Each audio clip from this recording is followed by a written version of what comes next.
DMIC भूखंडाच्या दरात प्रति चौरस मीटर 4,000 आणि 6,000 पर्यंत वाढ झाली आहे.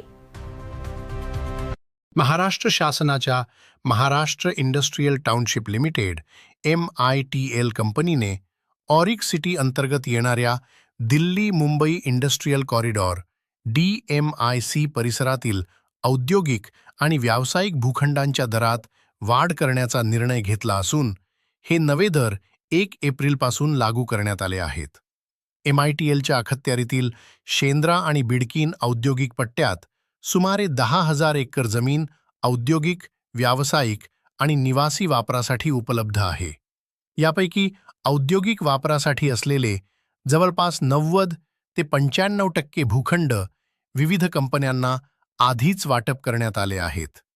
दरवाढीच्या नव्या निर्णयानुसार औद्योगिक भूखंडाचा दर 3,520 रुपयेवरून 4,000 रुपये प्रति चौरस मीटर करण्यात आला असून त्यात 480 रुपयेची वाढ झाली आहे. तर व्यावसायिक भूखंडाचा दर 4,800 रुपयेवरून 6,000 रुपये प्रति चौरस मीटर करण्यात आला असून त्यात 1,200 रुपयेची वाढ करण्यात आली आहे. या परिसरात अनेक बहुराष्ट्रीय आणि स्थानिक कंपन्यांनी मोठ्या प्रमाणात गुंतवणूक केली असून एकूण गुंतवणूक सुमारे 1,00,000 कोटी रुपयांच्या घरात पोहोचली आहे. विशेषतः इलेक्ट्रिक वाहन EV क्षेत्रातील प्रकल्प मोठ्या प्रमाणात जाहीर झाल्यामुळे गेल्या 2 वर्षात औद्योगिक भूखंडांची मागणी लक्षणीयरित्या वाढली आहे.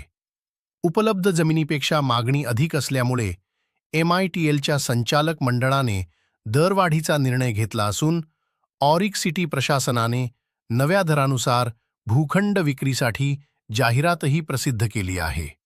दरम्यान औद्योगिक आणि व्यावसायिक भूखंडांचे दर वाढवण्यात आले असले तरी निवासी भूखंडांच्या दरात कोणताही बदल करण्यात आलेला नाही आणि ते 9,600 रुपये प्रति चौरस मीटर या दराने पूर्ववत कायम ठेवण्यात आले आहे. करमाड व परिसरासह जगभरातील घडामोडींचा वेध घेण्यासाठी पाहत रहा करमाड लाईव्ह.